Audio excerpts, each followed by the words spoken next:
Look at that, in position already, tucked in down behind. Off now for the run down Bray Hill. Ben and Tom Birchall, what a team. Absolutely. As we see the pairing of Fownes and Walmsley, you see the passenger there, Andrew, over the rear tyre to assist in getting traction as the outfit takes off. You could just see the tension in the leg straight away. You know, the physicality for both, obviously, but particularly for the passengers. And now back with Ben and Tom Birchall. So first on the road, are they going to be first on the timing screens as well? And now we get a glimpse at just the amount of work that has to be done by the passenger. Look at this. Yeah, Tom Birchall really earning his money here. Look, never sit still for more than a second. Dave Molyneux at down south. Dave's had so many problems this week. Sounds like they're having another one, Andrew. This is his own design with an 890cc parallel twin KTM engine. Trying to develop it for the future, but unfortunately they're not having much luck with this machine. Fownes and Walmsley through Glen Helen, 3.9 seconds down. Here come the Crow brothers. Oh, such an exciting pairing, these two. Young lads had a bit of bad luck earlier in the week, flipped the bank. And we ride on board again with the Birchalls out front. Waved yellow flag there, so I wonder what that was for. There were geese on track at one point yesterday, is that what it was? There they are, on the edge of the road. Wow. A pack of geese. That is not the place to cross, if you know, definitely not. And now John Holden and Maxime Vasseur. Yeah, John and Maxim going very well this year. We see they're now slowing for the yellows. Look at this, hanging right off the inside to just change the weight transfer of the machine and get some traction again. Inside here through the dip and the crest, just fantastic. Tuck him right in as well, Cam, and I guess when you're looking, look at this again, how low. All that weight over that inside wheel, the passenger, just hanging, keeping weight on that left-hand side so they can carry maximum speed. You can see they're leading only by a second at the minute from Fownes and Walmsley. That's in the grandstand up to Ramsey, hit completely off the throttle, waiting for it to turn in. Now, Cam, you've raced these, and you were told, weren't you, the first time you jumped on a sidecar outfit, that actually you'd have been better if you hadn't raced a bike before racing a sidecar, which to me is mad, but you can explain. Well, they are so different. We come into a tight corner like this. To turn left, on a motorbike, you'd apply inside handlebar pressure on the left. On the sidecar, it's actually the right. It's the opposite. You don't counter steer like you do on a traditional motorcycle. Ben and Tom Birchall. Birchall look up now, pins his legs across. You can see the grip tape wearing out. They'll be needing to renew that probably every couple of laps. Ducking back in again. Super thin gloves, Cam, for a lot of these guys, and also leathers, just keeping the weight down. Yeah, as much as weight, it's just for comfort and ease of manoeuvrability. Oh, listen to the blipping gears on the down change. Flick around that right-hand turn over Governor's Bridge. Going down to a speed so slow, the passenger probably feels like he could jump off. And if it was me, I probably would. Me too, mate. It's a hard no from me as a passenger on a sidecar. These guys are working hard, particularly the Birchalls, who are coming down Glen Crutchery Road at the end of lap 1 of 3 as leaders in the first sidecar race.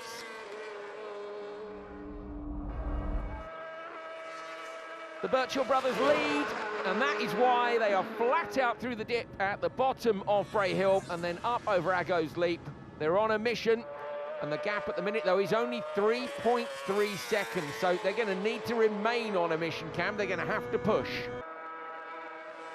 Oh, my goodness, that is incredible. Flying lap, of course, carrying all that momentum, quite a bit more than when they head off from a standing start. Yeah, will that momentum maybe see us break a momentous mark, which will be the 120-mile-an-hour lap? They think it might be possible. Gaggle of outfits coming up the mountain, super hard to pass here. That is Dave Quirk and Carl Schofield trying to find a way past Craig Melvin. Boys are on a mission. Have a look at that. That is as neat and quick as I've ever seen anyone take this section of course in a sidecar. Oh! Big moment. Sideways, but it didn't look like it cost them too much momentum. That is Gary Bryan and Philip Hyde. Nice and smooth. Right. Yeah, lovely. A little glance back as well to see if there's anyone close in behind. And here is someone that is close behind. Father-son pairing, Steve Ramsden, Matthew Ramsden. Oh, launched off Ren Cullen jump. And now it's the high speed section on the way down to Black Bridge. Are the Birchalls looking for the lap record is the big question. Gary Bryan and Philip Hyde through Glen Helen. Oh, wow, reaching down for the grip on the floor, ducking off the side. This is the FHO machine you ride on board with as they launch it over Ballaugh Bridge. And here come the Crows.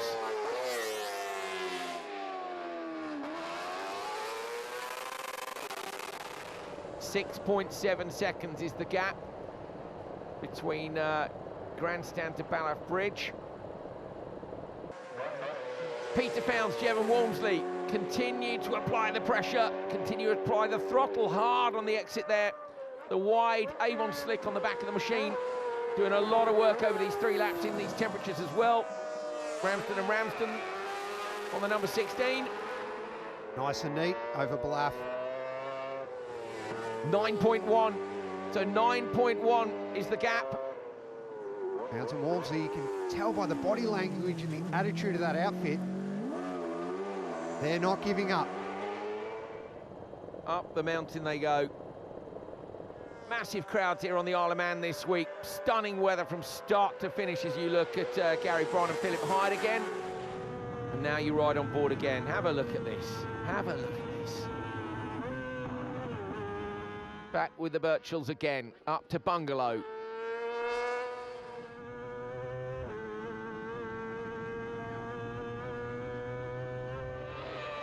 And here is another close run thing. It's almost short circuit racing when it's like this, but so much harder to pass. Have they done enough to get an official lap record here at the TT? It'll be the first one of 2023 if they've done it. Over the line. And it is a lap record for the Birchalls. 120.357 miles an hour. They've done it. They've broken the 120 mark on lap 2. Absolutely incredible. This is unbelievable. Pressure applied by these two, Founds and Walmsley, but the history was made by the Birchalls, who've done the first ever 120 mile an hour plus lap. Look at the crowd go nuts. They know they'll all be listening into TT Radio, watching on TT Plus and knowing what these guys have done. It's great to see them appreciating it from the side of the road. Yep, they've seen it live. Look, they've seen history be made. Oh, it's fantastic. I love to see that. You love to see that. Through Ballacrane. Oh, sideways. Steady on, lads. Sitting up now, leaning over the inside. You're going to start to get fatigued now as we see the Ramsdens. They're sitting in 4th. Going to be some people very pleased with their results here, I think.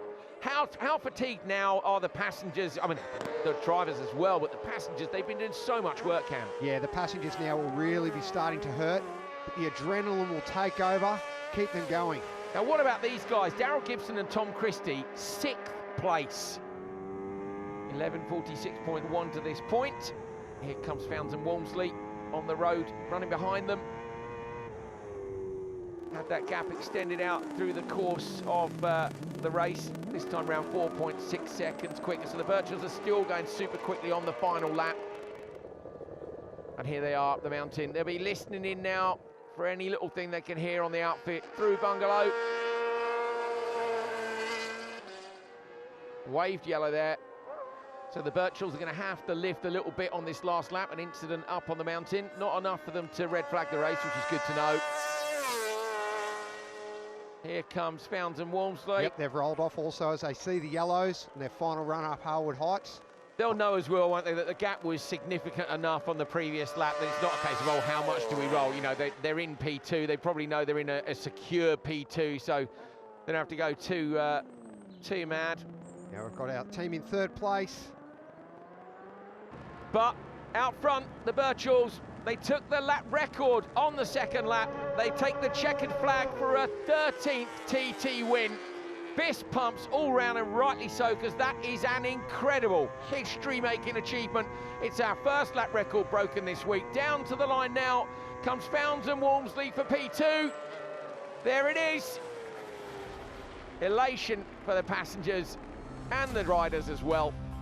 Birchall and Birchall take their 13th TT victory and that incredible lap record. Founds and Walmsley P2, Holden and Vasseur round out the podium.